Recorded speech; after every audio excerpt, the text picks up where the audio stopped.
ਹੋਣਗੀਆਂ।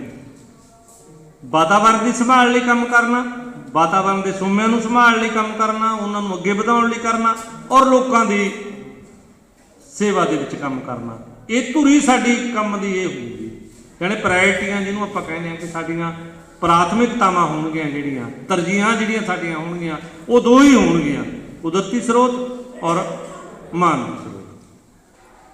ਕੀ ਜਦੋਂ ਅਸੀਂ ਇੱਕ ਦੁਨੀਆ ਮੰਨਦੇ ਹਾਂ ਤਾਂ ਦੁਨੀਆ ਸੁਧਰੂਗੀ ਕਿੱਥੋਂ?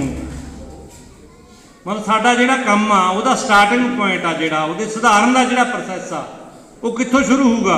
ਉਹ ਹੋਊਗਾ ਯੂਐਨਓ ਤੋਂ। ਅਸੀਂ ਸਮਝਦੇ ਹਾਂ ਕਿ ਜਿਹੜਾ ਯੂਐਨਓ ਆ, ਪਹਿਲਾਂ ਉਹਦਾ ਡੈਮੋਕ੍ਰੇਟਾਈਜੇਸ਼ਨ ਕਰੋ, ਪਹਿਲਾਂ ਯੂਐਨਓ ਦਾ ਜਮਹੂਰੀਕਰਨ ਹੋਣਾ ਜ਼ਰੂਰੀ ਆ। ਯੂਐਨਓ ਦੇ ਵਿੱਚ ਸਭ ਤੋਂ ਗੈਰ ਜਮਹੂਰੀ ਕੰਮ ਕੀ ਹੋ ਰਿਹਾ?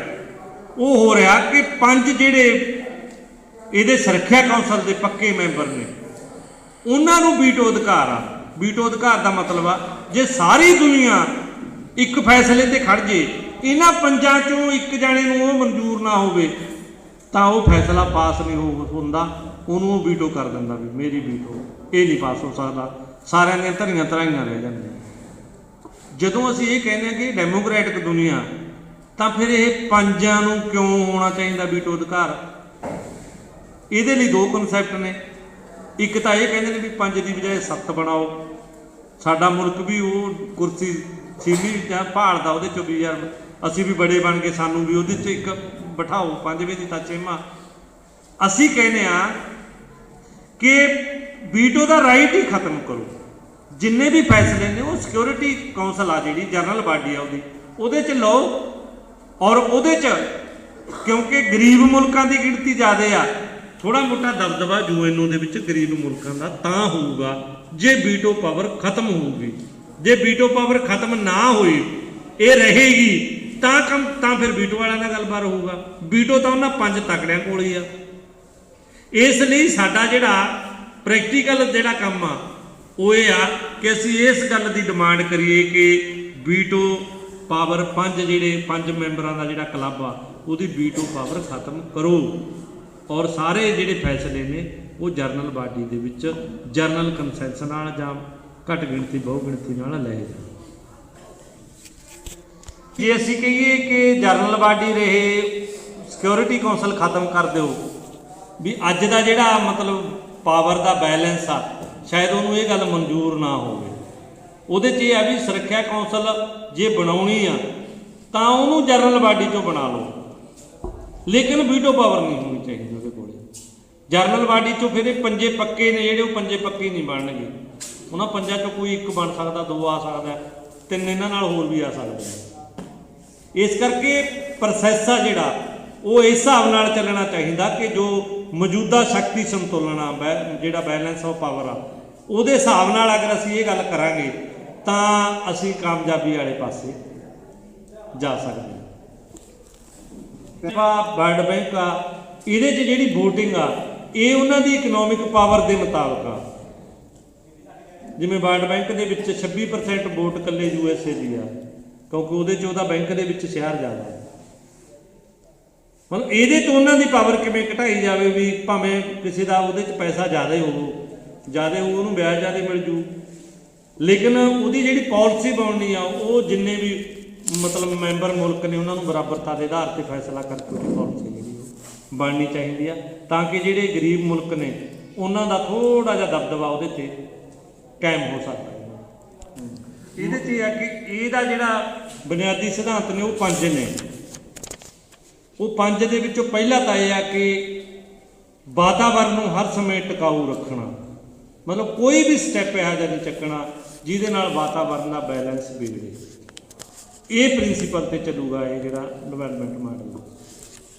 ਦੂਸਰਾ ਇਹਦੇ 'ਚ ਇਹ ਆ ਕਿ ਆਮਦਨ ਦੇ ਵਿੱਚ ਇੱਕ ਉਚਿਤ ਬਰਾਬਰਤਾ ਲਿਆਉਣੀ। ਅੱਜ ਤੱਕ ਦੁਨੀਆ ਦੀ ਕਿਸੇ ਵੀ ਜਥੇਬੰਦੀ ਦੇ ਪ੍ਰੋਗਰਾਮ 'ਚ ਤੁਸੀਂ ਇਹ ਚੀਜ਼ ਨਹੀਂ ਪੜ੍ਹੋਗੇ ਕਿ ਜਿਵੇਂ ਰਾਜਨੀਤੀ ਦੇ ਵਿੱਚ ਇੱਕ ਬਰਾਬਰਤਾ ਆਈ ਕਿ ਸਭ ਨੂੰ ਵੋਟ ਦਾ ਅਧਿਕਾਰ ਦੇ ਦਿਓ, ਚਾਹੇ ਅਮੀਰ ਆ ਚਾਹੇ ਗਰੀਬ। ਜਦੋਂ ਇਕੋਨਮੀ ਆ ਜਿਹੜੀ ਉਹ 2 ਚੀਜ਼ਾਂ ਨਾਲ ਮਿਲ ਕੇ ਬਣਦੀ ਆ, ਉਹਦੇ 'ਤੇ ਮਾਨਵੀ ਸਰੋਤ ਅਤੇ ਕੁਦਰਤੀ ਸਰੋਤ ਮਿਲ ਕੇ ਬਣਾਉਂਦੇ ਨੇ, ਤਾਂ ਇੱਕ ਐਸਾ ਲਾਭ ਬਣਨਾ ਚਾਹੀਦਾ ਕਿ 1:5 ਤੋਂ ਵੱਧ ਇਕੋਨਮੀ ਦਾ ਫਰਕ ਰਹਿਣਾ ਹੀ ਨਹੀਂ ਚਾਹੀਦਾ। 1:5 ਤੋਂ ਵੱਧ ਕੋਈ ਇਕਨੋਮੀ ਰੱਖ ਨਹੀਂ ਸਕਦਾ। ਇਹ ਲਾ ਜਿਹੜਾ ਲੀਗਲ ਬਣਨਾ ਚਾਹੀਦਾ, ਔਰ ਜਿਹਦੇ ਨਾਲ ਫਿਰ ਕੀ ਆ ਕਿ ਲੋਕਾਂ ਦੇ ਵਿੱਚੋਂ ਉਹ ਵੱਧ ਤੋਂ ਵੱਧ ਇਕੱਠਾ ਕਰਨ ਦੀ ਜਾਂ ਜਿਹੜੀ ਮਤਲਬ ਖਾਈ ਆ ਅਮੀਰ ਗਰੀਬ ਦੀ ਉਹ ਭਰੀ ਜਾ ਸਕਦੀ ਹੈ। ਉਹ ਗੱਲਾਂ ਨਾਲ ਨਹੀਂ ਭਰੀ ਜਾਣੀ। ਉਹਦੇ ਲਈ ਸਾਨੂੰ ਇੱਕ ਸਿਧਾਂਤ 'ਤੇ ਚੱਲਣਾ ਪਊ, ਇੱਕ ਨਿਯਮ ਬਣਾਉਣਾ ਪਊਗਾ। ਉਹ ਨਿਯਮ ਇਹ ਹੋ ਸਕਦਾ ਕਿ ਆਮਦਨ ਦੇ ਵਿੱਚ ਫਰਕ ਨੂੰ ਬਕਾਇਦਾ ਕਾਨੂੰਨੀ ਦਰਜਾ ਦਿੱਤਾ ਜਾਵੇ ਕਿ ਇਹ ਤੋਂ ਵੱਧ ਫਰਕ ਦਾ ਆਮਦਨ ਦਾ ਫਰਕ ਆ ਜਿਹੜਾ ਉਹ ਇਨਲੀਗਲ ਹੋਊਗਾ, ਕ੍ਰਿਮੀਨਲ ਹੋਊਗਾ, ਕ੍ਰਾਈਮ। ਉਤਪਾਦਕ ਕਿ ਜਦੋਂ ਸਭ ਨੂੰ ਇਨਸਾਫ ਮਿਲੂਗਾ, ਇਨਸਾਨ ਹੈਲਦੀ ਹੋਊਗਾ, ਸਿਹਤਮੰਦ ਹੋਊਗਾ, ਮਨੁੱਖੀ ਸੋਮੇ ਸਿਹਤਮੰਦ ਹੋਣਗੇ, ਕੁਦਰਤੀ ਸੋਮੇ ਸਿਹਤਮੰਦ ਹੋਣਗੇ। ਜਿਵੇਂ ਸਾਡੀ ਜਿਹੜੀ ਧਰਤੀ ਆ ਉਹਦੀ ਸਿਹਤ ਵਧੀਆ ਹੋਊਗੀ ਤਾਂ ਪ੍ਰੋਡਕਸ਼ਨ ਆਪਣੇ ਆਪ ਹੀ ਜ਼ਿਆਦਾ ਹੋਊਗੀ, ਪ੍ਰੋਡਕਟੀਵਿਟੀ ਆਪਣੇ ਜ਼ਿਆਦਾ ਹੋਊਗੀ, ਉਤਪਾਦਕਤਾ ਵਧੂਗੀ, ਉਤਪਾਦਕਤਾ ਵਧਾਉਣੀ। ਅਗਲਾ ਹੈਗਾ ਇਹਦਾ ਸਿਧਾਂਤ ਡੈਮੋਕ੍ਰੇਸੀ, ਜਮਹੂਰੀਅਤ। ਇੱਕ ਜਮਹੂਰੀਅਤ ਅੱਜ ਆ ਕਿ 5 ਸਾਲਾਂ ਬਾਅਦ 1 ਮਿੰਟ ਲਈ ਵੋਟ ਪਾਉਣ ਦੀ ਜਮਹੂਰੀਅਤ, 1 ਮਿੰਟ ਡੈਮੋਕ੍ਰੇਸੀ। ਔਰ ਉਸ 1 ਮਿੰਟ ਡੈਮੋਕ੍ਰੇਸੀ ਨੂੰ ਵੀ ਪ੍ਰਭਾਵਿਤ ਕਰਨ ਦੇ ਲਈ ਕਿੰਨਾ ਕੁਝ ਚੱਲਦਾ, ਪੈਸਾ, ਦਾਰੂ, ਪਿਆਲਾ, ਲਟਰਮ ਪਟਰਮ, ਉਹ ਆਪਾਂ ਹੁਣ ਨਵੀਆਂ ਇਲੈਕਸ਼ਨਾਂ ਦੇਖੀਆਂ ਨੇ, ਸਾਰਿਆਂ ਨੇ ਪ੍ਰੈਕਟੀਕਲ ਆਈਡੀ ਹੰਢਾਇਆ। ਮਤਲਬ ਜੋ ਇਹ ਜਮਹੂਰੀਅਤ ਆ ਜਿਹੜੀ, ਇਹਨੂੰ ਕਹਿੰਦੇ ਨੇ ਰਿਪਰਜੈਂਟੇਟਿਵ ਡੈਮੋਕ੍ਰੇਸੀ, ਕਿ ਲੋਕਾਂ ਨੂੰ ਪੂਰੇ 125 ਕਰੋੜ ਲੋਕ ਨੇ ਹਿੰਦੁਸਤਾਨ ਦੇ, ਇਹਨੂੰ 750 ਨੁਮਾਇੰਦੇ ਰਿਪਰਜੈਂਟ ਕਰਨਗੇ ਲੋਕ ਸਭਾ ਤੇ ਰਾਜ ਸਭਾ ਦੇ ਵਿੱਚ। ਜਦੋਂ ਕਿ ਅੱਜ ਇਹ ਜਿਹੜਾ ਸਿਸਟਮ ਆ ਉਹ ਵੇਲਾ ਹੰਢਾ ਚੁੱਕਿਆ। ਅੱਜ ਜਿਹੜੀ ਡੈਮੋਕ੍ਰੇਸੀ ਆ ਉਹ ਪੀਪਲ ਲੈਡ ਡੈਮੋਕ੍ਰੇਸੀ, ਇਹ ਤਾਂ ਪਾਰਟੀ ਲੈਡ ਡੈਮੋਕ੍ਰੇਸੀ ਆ ਨਾ, ਕਿ ਪਾਰਟੀ ਨੂੰ ਸਹੂਲਤਾਂ ਨੇ, ਪਾਰਟੀ ਨੂੰ ਇੰਨੀਆਂ ਸਹੂਲਤਾਂ ਨੇ ਕਿ ਸਾਰੇ MLA ਕਹਿ ਦਿੰਦੇ ਨੇ ਵੀ ਆਹ ਪਾਵਰ ਪਾਰਟੀ ਪ੍ਰਧਾਨ ਨੇ,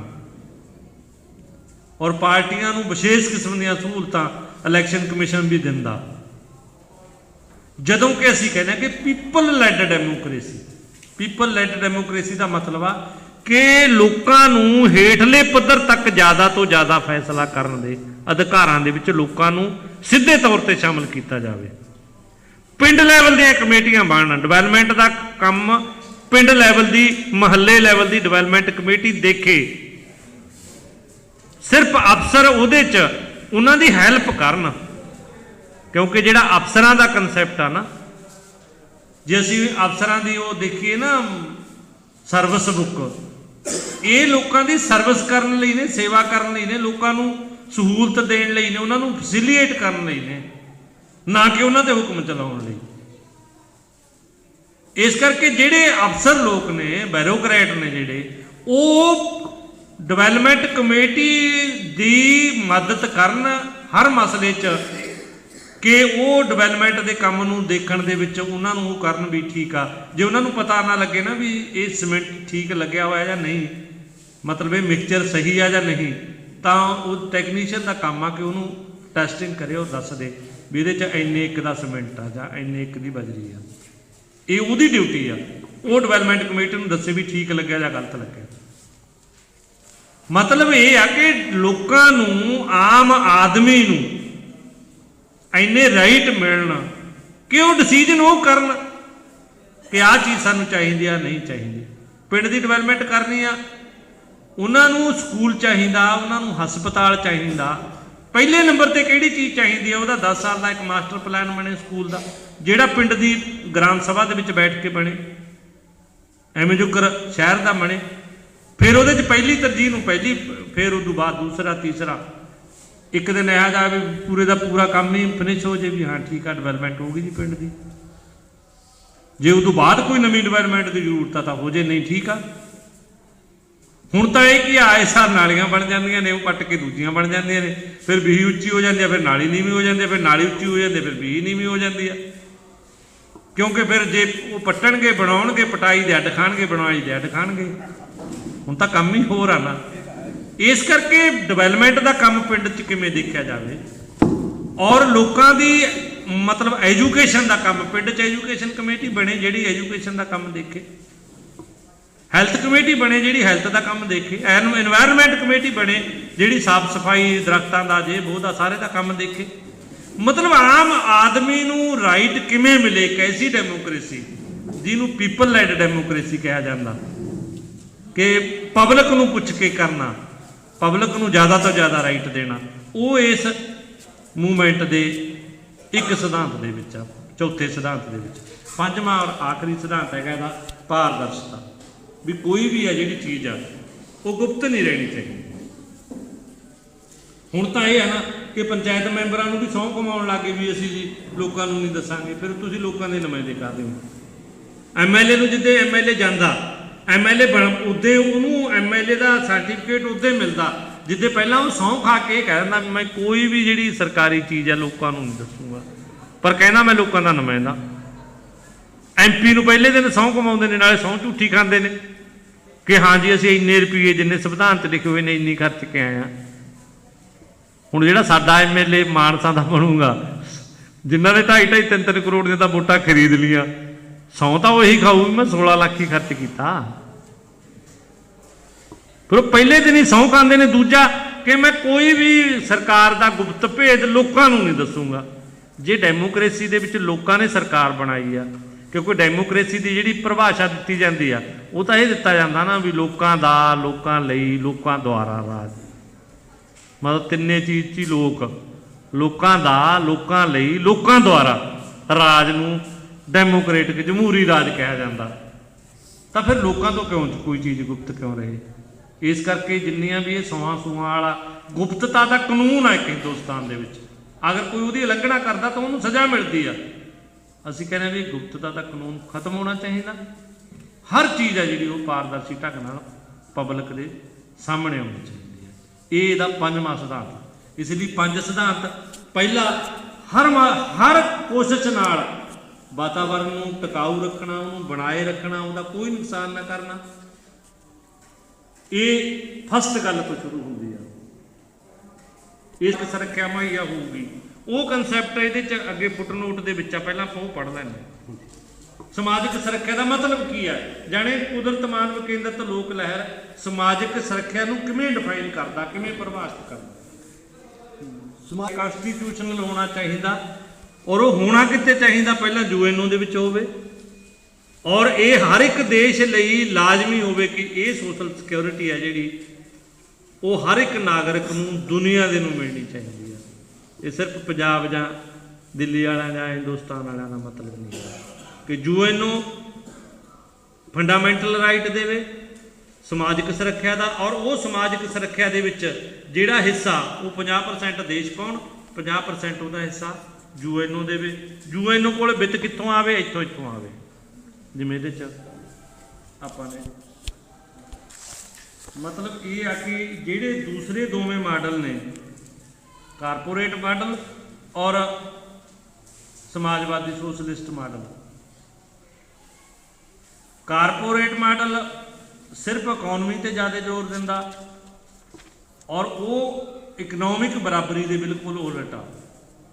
ਸੋਸ਼ਲਿਸਟ ਮਾਡਲ ਰਾਜਨੀਤਿਕ ਡੈਮੋਕ੍ਰੇਸੀ ਦੇ ਬਿਲਕੁਲ ਉਲਟ ਆ, ਔਰ ਉਹ ਵੀ ਸਿਰਫ ਕੌਮੀਕਰਨ, ਸਾਧਨਾਂ ਦੇ ਕੌਮੀਕਰਨ ਨੂੰ ਹੀ ਇੱਕੋ ਇੱਕ ਤਰਜੀਹ ਦੇ ਕੇ ਅਫਸਰਸ਼ਾਹੀ ਔਰ ਜਿਹੜੇ ਬਿਊਰੋਕਰੈਟ ਨੇ ਉਹਨਾਂ ਦੇ ਹਿੱਤਾਂ ਦੀ ਪਾਲਣਾ ਕਰਦਾ।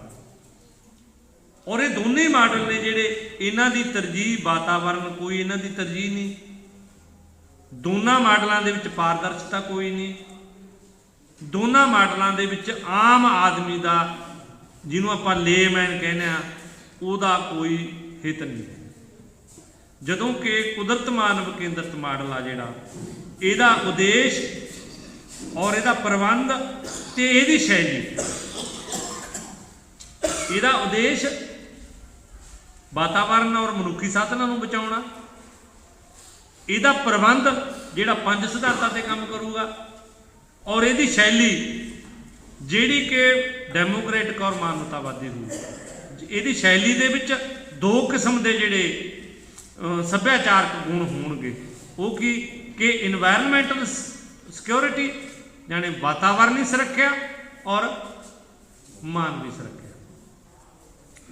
ਜਾਣੀ ਜਿਹੜੇ ਇਹਦੇ 'ਚ ਜਿਹਨੂੰ ਮਤਲਬ ਅਸੀਂ ਕਹਿੰਦੇ ਆ Enviro human Enviro values introduce ਕਰੂਗੀ ਇਹ। ਇਨਵਾਇਰਨਮੈਂਟਲ ਵੈਲਿਊਜ਼ ਵੀ ਜਾਣੇ ਵਾਤਾਵਰਣੀ ਕਦਰਾਂ ਕੀਮਤਾਂ ਵੀ ਔਰ ਮਾਨਵੀ ਕਦਰਾਂ ਕੀਮਤਾਂ ਨੂੰ ਉਤਸ਼ਾਹਿਤ ਕਰੂਗੀ, ਅੱਗੇ ਵਧਾਊ।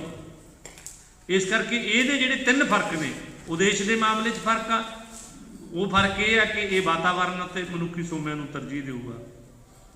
ਔਰ ਇਹਦੇ ਸਮਾਜਿਕ ਪ੍ਰਬੰਧ ਦੇ ਵਿੱਚ ਫਰਕ ਆ ਕਿ ਇਹ 5 ਅਸੂਲਾਂ ਤੇ ਚੱਲੂਗਾ ਜਿਨ੍ਹਾਂ ਦੀ ਆਪਾਂ ਪਹਿਲਾਂ ਗੱਲ ਕੀਤੀ ਹੈ। ਇਹਦੀ ਸ਼ੈਲੀ ਕੀ ਹੋਊਗੀ ਕਿ ਇਹ ਵਾਤਾਵਰਣੀ ਔਰ ਮਾਨਵੀ ਜਿਹੜੀਆਂ ਕਦਰਾਂ ਕੀਮਤਾਂ ਨੇ ਉਹਨੂੰ ਅੱਗੇ ਵਧਾਓ, ਔਰ ਜਿਹਦੇ ਨਾਲ ਜਿਹੜਾ ਸਾਡਾ ਸਮਾਜ ਆ ਉਹ ਵਾਤਾਵਰਨ ਦੇ ਤੌਰ ਤੇ ਵੀ ਔਰ ਮਾਨਵੀ ਤੌਰ ਤੇ ਵੀ ਸਿਕਿਉਰ। ਪੈਰਾ 26 ਕੰਪਨੀਆਂ ਦੀ ਮੈਨੇਜਮੈਂਟ ਆ ਕੈਸੀ ਚਾਹੁੰਦੇ ਆ, ਉਹਦੇ 'ਚ ਇਹ ਆ ਕਿ ਪ੍ਰਮੋਟਰ ਸ਼ੇਅਰ ਨੇ ਬਿਲਕੁਲ ਬੰਦ ਹੋਣੇ ਚਾਹੀਦੇ ਨੇ, ਕਿਉਂਕਿ ਪ੍ਰਮੋਟਰ ਸ਼ੇਅਰ ਇੱਕ ਉਹ ਸ਼ੇਅਰ ਨੇ ਜਿਨ੍ਹਾਂ ਦੇ ਰਾਹੀਂ ਕਾਰਪੋਰੇਟ ਕਿਸੇ ਕੰਪਨੀ ਤੇ ਕਾਬਜ਼ ਹੁੰਦਾ, ਕਿਉਂਕਿ ਉਹ ਬਿਲਕੁਲ ਹੀ ਨੋਮੀਨਲ ਰੇਟ ਦੇ ਉੱਪਰ ਆਪਣੇ ਲਈ ਜਿਹੜੇ ਸ਼ੇਅਰ ਰੱਖਦਾ, ਉਹਨਾਂ ਨੂੰ ਜੋ ਪ੍ਰਮੋਟ ਕਰਦੇ ਨੇ ਕੰਪਨੀ ਚਲਾਉਂਦੇ ਨੇ ਉਹਨਾਂ ਲਈ ਉਹ ਮਤਲਬ ਸ਼ੇਅਰ ਹੈਗੇ ਆ ਜਿਹੜੇ ਉਹ ਹੁੰਦੇ ਨੇ। ਇਹਦੇ 'ਚ ਇਹ ਆ ਕਿ ਪ੍ਰਮੋਟਰ ਸ਼ੇਅਰ ਬਿਲਕੁਲ ਖਤਮ। ਸਧਾਰਨ ਸ਼ੇਅਰ ਦੇ ਵਿੱਚ ਵੀ ਇੱਕ ਸ਼ਰਤ ਹੋਊਗੀ ਕਿ ਕੋਈ ਵੀ 5% ਤੋਂ ਵੱਧ ਸ਼ੇਅਰ ਨਹੀਂ ਰੱਖ ਸਕਦਾ। ਹਾਂ, ਗੌਰਮੈਂਟ ਦੇ ਮਾਮਲਿਆਂ 'ਚ ਜਿਹੜੇ ਕੋਈ ਗੌਰਮੈਂਟ ਡਿਪਾਰਟਮੈਂਟ ਨੇ ਉਹਦੇ ਮਾਮਲਿਆਂ 'ਚ ਇਹ ਹੈਗਾ ਕਿ ਉਹਨੂੰ ਮਤਲਬ 1/3 ਸ਼ੇਅਰ ਦਿੱਤੇ ਜਾ ਸਕਦੇ ਨੇ ਅਗਰ ਗੌਰਮੈਂਟ ਕੋਈ ਡਿਪਾਰਟਮੈਂਟ ਹੈ। ਪਰ ਉਹਦੇ 'ਚ ਵੀ ਜਿਹੜੇ ਦੂਜੇ ਸ਼ੇਅਰ ਦੂਜੀ ਮੈਨੇਜਮੈਂਟ ਆ ਉਹਦੇ 'ਚ 1/3 ਗੌਰਮੈਂਟ ਦੀ, 1/3 ਆਮ ਉਹਦੇ 'ਚ ਕੰਮ ਕਰਨ ਵਾਲੇ ਵਰਕਰਾਂ ਦੀ, ਔਰ 1/3 ਜਿਹੜੇ ਉਹਦੇ ਜਨਰਲ ਸ਼ੇਅਰ ਹੋਲਡਰ ਨੇ ਉਹਨਾਂ ਦੀ ਮਿਲ ਕੇ ਹੀ ਆਪਣਾ ਇਹ ਬਣਨੀ ਆ ਮੈਨੇਜਮੈਂਟ। 1/3 ਜਿਹੜੇ ਸ਼ੇਅਰ ਹੋਲਡਰ ਨੇ ਉਹ ਹੋਊਗਾ ਜਿਹੜੇ ਉਹਦੇ 'ਚ ਕੰਮ ਕਰਨ ਵਾਲੇ ਵਰਕਰ ਹੋਣਗੇ, ਔਰ 2/3 ਜਿਹੜੇ ਉਹਦੇ 'ਚ ਸ਼ੇਅਰ ਹੋਲਡਰ ਹੋਣਗੇ ਉਹ ਹੋਣਗੇ ਜਿਹੜੇ ਉਹਨਾਂ ਦੇ ਜਿਨ੍ਹਾਂ ਨੇ ਸਧਾਰਨ ਸ਼ੇਅਰ ਖਰੀਦੇ। ਪੜੋ ਜੀ ਸਾਹਿਬ। ਟੀਮਾਂ ਜਿਨ੍ਹਾਂ ਸੰਸਥਾਵਾਂ ਵਿੱਚ ਸਰਕਾਰ ਦੇ 1/3 ਸਾਧਾਰਨ ਸ਼ੇਅਰ ਹੋਣਗੇ ਉਹਨਾਂ ਵਿੱਚ ਪ੍ਰਬੰਧਕੀ ਬੋਰਡ ਦੇ ਮੈਂਬਰ ਹੇਠ ਲਿਖੇ ਅਨੁਸਾਰ ਚੁਣੇ ਜਾਣਗੇ, ਜਿਨ੍ਹਾਂ ਵਿੱਚ 50% ਸਾਧਾਰਨ ਸ਼ੇਅਰ ਹੋਲਡਰਾਂ, 33% ਮਜ਼ਦੂਰਾਂ ਤੇ 17% ਸਰਕਾਰ ਦੇ ਪ੍ਰਤੀਨਿਧੀ ਹੋਣਗੇ। ਪ੍ਰਬੰਧਕੀ ਬੋਰਡ 3 ਸਾਲਾਂ ਦੇ ਸਮੇਂ ਲਈ ਚੁਣਿਆ ਜਾਵੇਗਾ।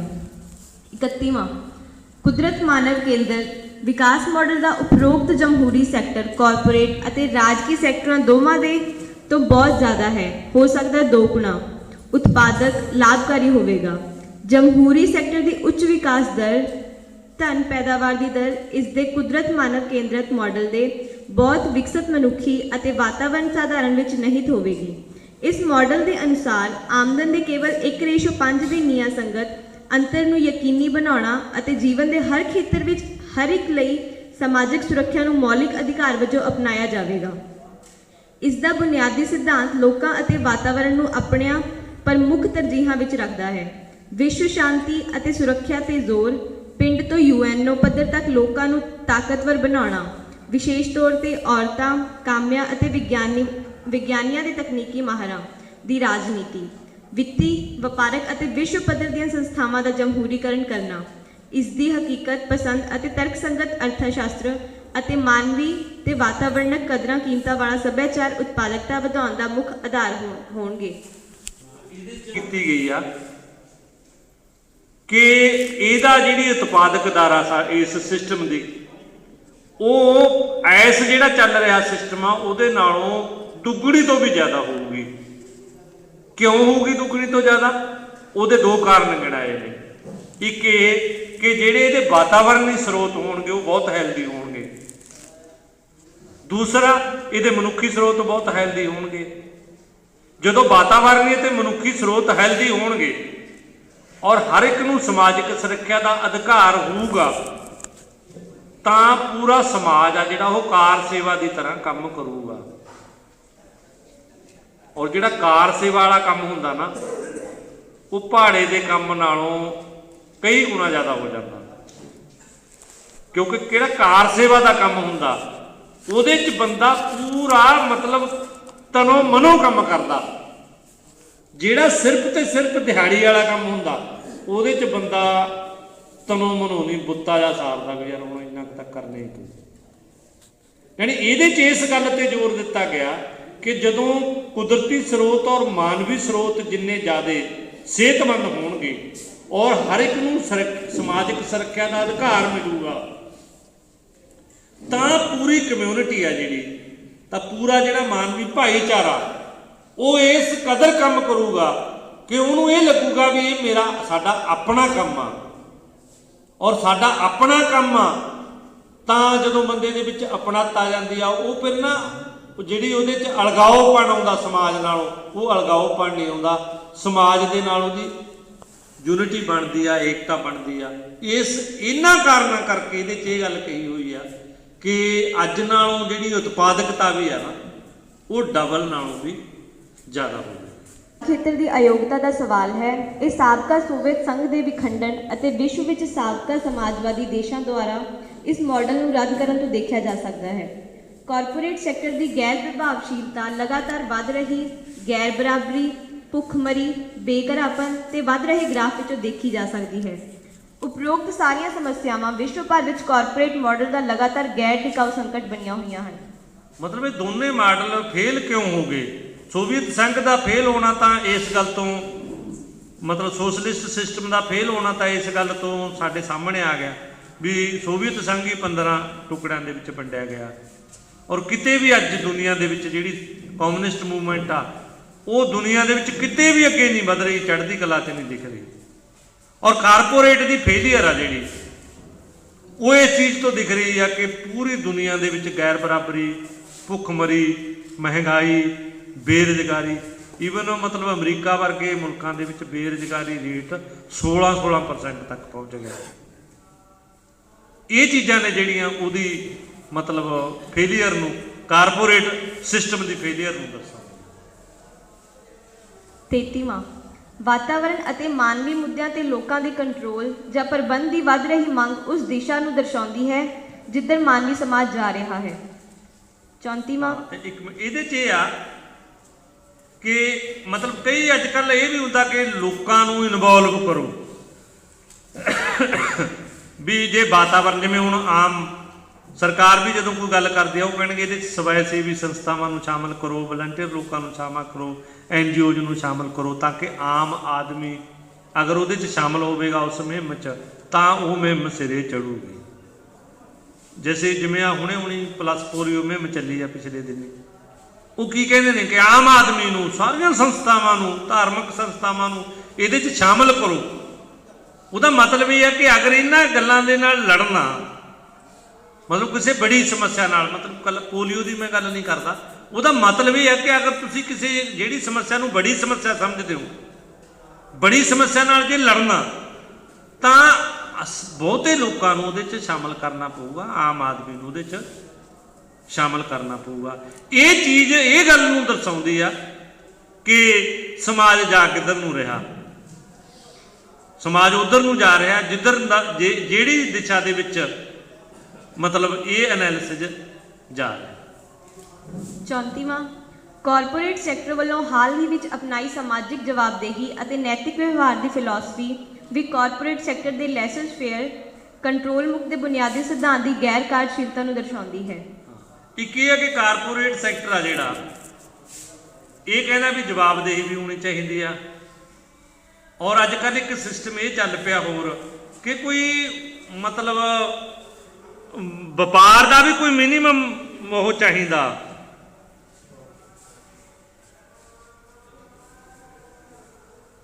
ਵਪਾਰ ਲਈ ਵੀ ਕੋਈ ਮਿਨੀਮਮ ਨੈਤਿਕਤਾ ਚਾਹੀਦੀ ਆ। ਪਿਛਲੇ ਦਿਨੀ ਆਪਣੀ ਜਥੇਬੰਦੀ ਦਾ ਇੱਕ ਜਥੇਬੰਦੀ ਨਾਲ ਬਾਹ ਪਿਆ, ਉਸ ਜਥੇਬੰਦੀ ਦਾ ਨਾਮ ਹੈਗਾ ਜੀਵਨ ਵਿਦਿਆ। ਮਤਲਬ ਉਹ ਇੰਡੀਆ ਦੇ ਵਿੱਚ ਕਾਫੀ ਥਾਵਾਂ ਤੇ ਕੰਮ ਕਰਦੀ ਆ, ਉਹ ਜ਼ਿਆਦਾ ਇੰਟਲੈਕਚੁਅਲ ਲੈਵਲ ਦਾ ਕੰਮ ਕਰਦੀ ਆ। ਪਿਛਲੇ ਦਿਨੀ IIT ਕਾਨਪੁਰ ਦੇ ਵਿੱਚ, ਕਿਉਂਕਿ ਉਹਨੂੰ ਚਲਾਉਣ ਵਾਲੇ ਜ਼ਿਆਦਾਤਰ ਲੋਕ ITI ਦੇ ਜ਼ਿਆਦਾ ਪ੍ਰੋਫੈਸਰ ਨੇ, IIT ਕਾਨਪੁਰ ਦੇ ਵਿੱਚ ਉਹਨਾਂ ਦਾ ਇੱਕ ਫੰਕਸ਼ਨ ਸੀ, ਉਹਦੇ 'ਚ ਆਪਾਂ ਨੂੰ ਵੀ ਉਹਨਾਂ ਨੇ ਬੁਲਾਇਆ ਸੀ, ਆਪਣੀ ਵੀ ਇੱਕ 3 ਮੈਂਬਰੀ ਟੀਮ ਉਹਦੇ 'ਚ ਗਈ ਸੀ। ਉਹ ਕਹਿੰਦੇ ਵੀ ਸਾਡੀ ਸਮੱਸਿਆ ਕੀ ਆ ਰਹੀ ਆ। ਗੌਰਮੈਂਟ ਹੈ ਉਹ ਇੱਕ NGO ਆ, ਗੌਰਮੈਂਟਾਂ ਨੇ ਉਹਨੂੰ ਕਿਸ ਕੰਮ ਲਈ ਲਾਇਆ ਕਿ ਜਿਹੜੇ IITN ਨੇ ਨਾ ਉਹ ਇੰਨੇ ਪੈਸੇ ਦੇ ਪੁੱਤ ਬਣ ਗਏ ਕਿ ਉਹਨਾਂ ਦੀ ਸੈਲਰੀ ਬਹੁਤ ਜ਼ਿਆਦਾ ਹੋ ਜਾਂਦੀ ਆ। ਉਹ ਮਤਲਬ ਇਹ CEO ਵਗੈਰਾ ਬਣਦੇ ਨੇ, ਉਹ ਕੰਪਨੀਆਂ ਦੇ ਚੀਫ ਐਜੂਕੇਟਿਵ ਅਫਸਰ ਬਣਦੇ ਨੇ, ਵੀ ਉਹਨਾਂ 'ਚ ਕੋਈ ਨੈਤਿਕਤਾ ਨਾਂ ਦੀ ਚੀਜ਼ ਨਹੀਂ ਰਹਿੰਦੀ। ਔਰ ਉਹ ਹੁਣ ਇੱਕ ਸਿਲੇਬਸ ਇਵੋਲਵ ਕਰ ਰਹੇ ਨੇ, ਸਿਲੇਬਸ ਬਣਾ ਰਹੇ ਨੇ ਕਿ ਇੰਜੀਨੀਅਰਿੰਗ ਦੇ ਸਟੂਡੈਂਟਾਂ ਦੇ ਵਿੱਚ ਇੱਕ ਸਿਲੇਬਸ ਲਾਓ ਕਿ ਉਹਨਾਂ ਨੂੰ ਇਹ ਲੱਗੇ ਵੀ ਯਾਰ ਸਾਨੂੰ ਵੀ ਕੋਈ ਮਤਲਬ ਜਿਹੜਾ ਸਾਡਾ ਜਿਹੜਾ ਕੰਮ ਆ ਉਹਦੇ 'ਚ ਵਿੱਚ ਕੁਝ ਨੈਤਿਕ ਕਦਰਾਂ ਕੀਮਤਾਂ ਵੀ ਸ਼ਾਮਲ ਨੇ, ਸਾਨੂੰ ਉਹਨਾਂ ਦਾ ਖਿਆਲ ਰੱਖਣਾ ਚਾਹੀਦਾ। ਜਾਣੀ ਜਿਹੜੀਆਂ ਇਹ ਚੀਜ਼ਾਂ ਨੇਗੀਆਂ ਕਿ ਕਾਰਪੋਰੇਟ ਸੈਕਟਰ ਕਹਿ ਰਿਹਾ ਕਿ ਵਪਾਰ ਦੇ ਵਿੱਚ ਵੀ ਕੋਈ ਨੈਤਿਕਤਾ ਹੋਵੇ, ਪੈਸਾ ਕਮਾਉਣ ਦੇ ਵਿੱਚ ਵੀ ਕੋਈ ਮਿਨੀਮਮ ਨੈਤਿਕਤਾ ਇੰਟਰੋਡਿਊਸ ਕਰਨ ਦੀ ਟਰਾਈ ਕਰੋ। ਇਹ ਚੀਜ਼ਾਂ ਕਿਸ ਗੱਲ ਨੂੰ ਦਰਸਾ ਰਹੀਆਂ ਨੇ? ਇਹ ਚੀਜ਼ਾਂ ਇਸ ਗੱਲ ਨੂੰ ਦਰਸਾ ਰਹੀਆਂ ਨੇ ਕਿ ਜਿਹੜੀ ਉਹਨਾਂ ਦੀ ਫ੍ਰੀ ਮਾਰਕੀਟ ਦੀ ਪਾਲਿਸੀ ਆ, ਇਹਦਾ ਮਤਲਬ ਉਹ ਕੰਮ ਲੈਸਜ ਫੇਅਰ ਵਾਲੀ ਜਿਹੜੀ ਪਾਲਿਸੀ ਆ ਉਹਨਾਂ ਦੀ, ਉਹ ਕੰਮ ਨਹੀਂ ਕਰ ਰਹੀ। ਉਹ ਮਤਲਬ ਉਹਨਾਂ ਨੂੰ ਖੁਦ ਨੂੰ ਲੱਗ ਰਿਹਾ ਕਿ ਨਹੀਂ ਪ੍ਰੈਕਟੀਕਲ ਨਹੀਂ ਹੈਗੀ, ਇਸ ਕਰਕੇ ਇਹਦੇ 'ਚ ਕੁਝ ਮੋਡੀਫਿਕੇਸ਼ਨ ਹੋਣੀ ਚਾਹੀਦੀ। 35ਵਾਂ ਵਿਸ਼ਵ ਸ਼ਾਂਤੀ ਤੇ ਸੁਰੱਖਿਆ। ਕੁਦਰਤ ਮਾਨਵ ਕੇਂਦਰਿਤ ਵਿਕਾਸ ਮਾਡਲ ਲਈ ਸਭ ਤੋਂ ਪਹਿਲਾਂ ਸਥਾਈ ਅਤੇ ਹੰਢਣਸਾਰ ਸ਼ਾਂਤੀ ਅਤੇ ਸੁਰੱਖਿਆ ਦੀ ਲੋੜ ਹੈ। ਅਜਿਹੀ ਸ਼ਾਂਤੀ ਕਾਇਮ ਕਰਨ ਲਈ ਲਾਜ਼ਮੀ ਹੈ ਕਿ ਦਾਅਵੇ, ਵਿਸ਼ੇਸ਼ ਤੇ ਅਲੱਗ ਅਧਿਕਾਰਾਂ ਦੀ ਰਾਜਨੀਤੀ ਰੱਦ ਕੀਤੀ ਜਾਵੇ। ਮੁਕੰਮਲ ਨਿਸ਼ਸਤਰੀਕਰਨ ਅਤੇ ਪਰਮਾਣੂ ਹਥਿਆਰਾਂ ਦਾ ਮੁਕੰਮਲ ਕੰਟਰੋਲ